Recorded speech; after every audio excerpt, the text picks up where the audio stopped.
Lula e sua gangue foram à China para visitar Xi Jinping e para criticar o dólar como moeda de comércio internacional. Mas afinal de contas, qual foi o resultado dessa visita?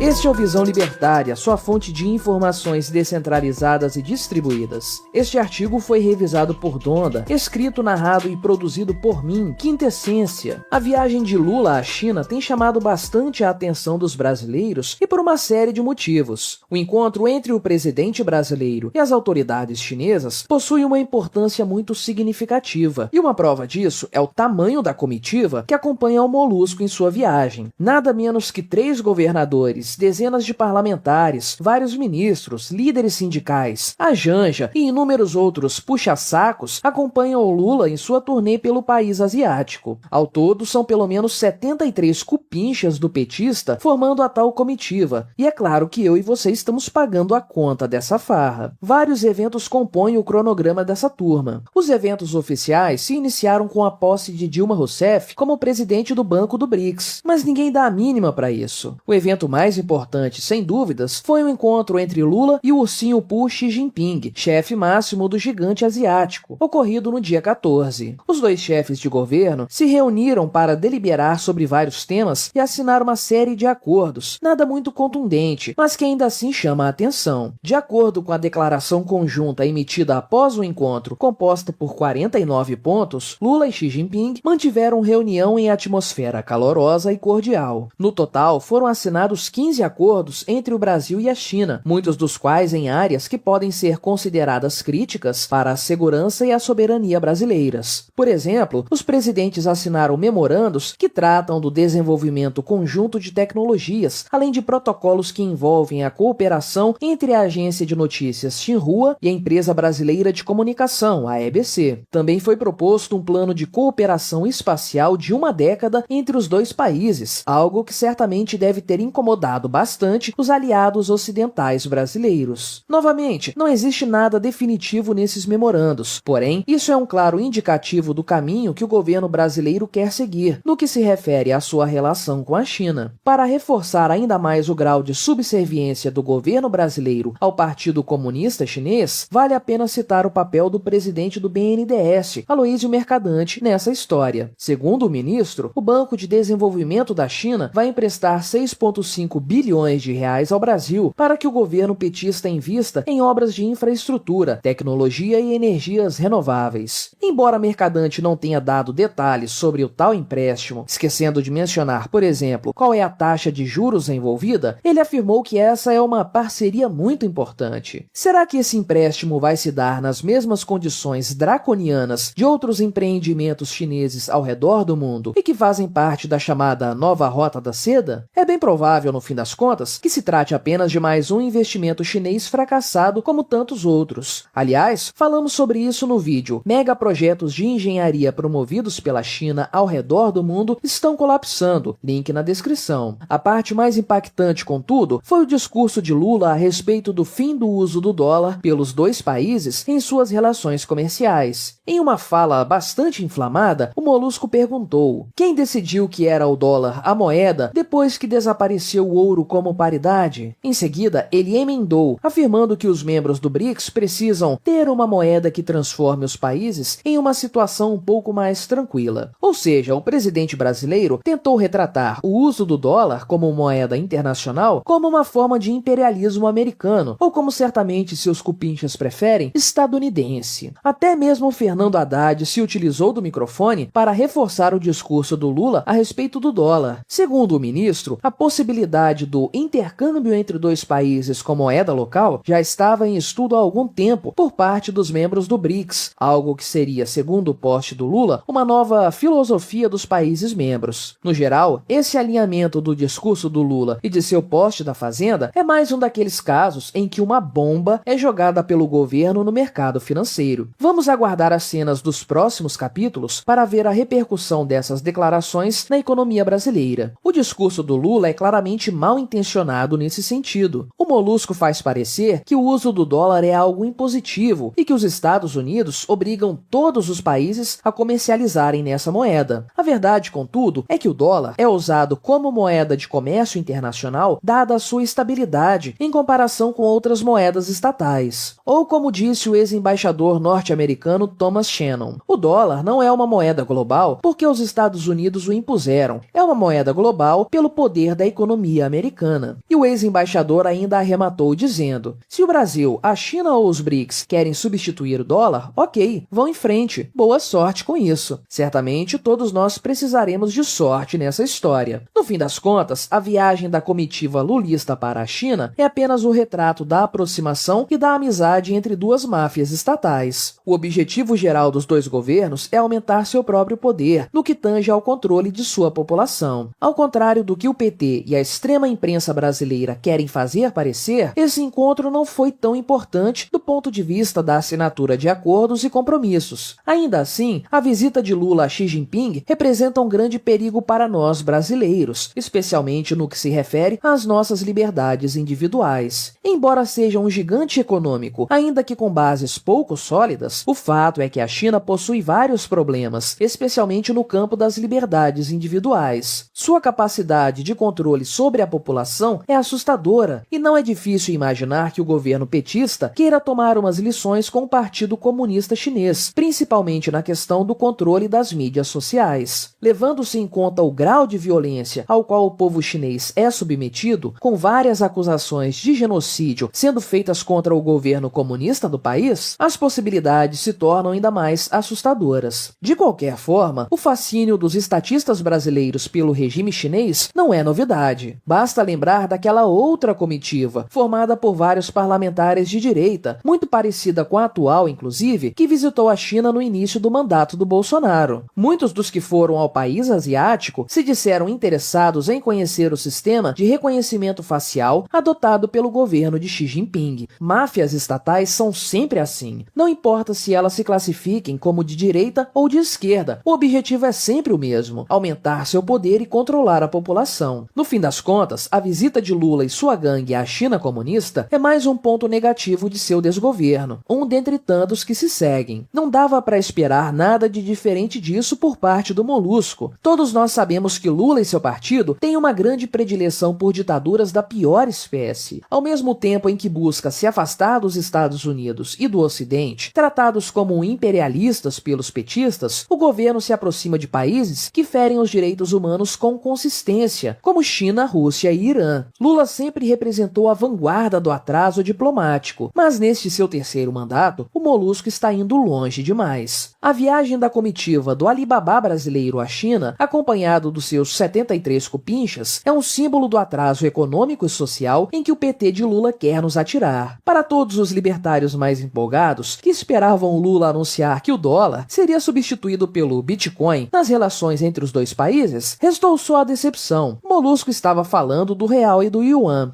No geral, as perspectivas não são nada animadoras, ainda que, conforme citado anteriormente, a reunião entre Lula e Xi Jinping não tenha sido nada conclusiva. Resta torcer para que essa gente petista não consiga alcançar seus intentos e que essa tentativa de vender o Brasil para os chineses não se reverta, no fim das contas, em menor liberdade para os brasileiros. Obrigado por sua audiência. Se você gostou deste vídeo, deixe o seu like e o compartilhe com os seus amigos para difundir as ideias da liberdade. Se quiser ser notificado de outros vídeos, clique em se inscrever e depois no ícone da campainha. Até a próxima!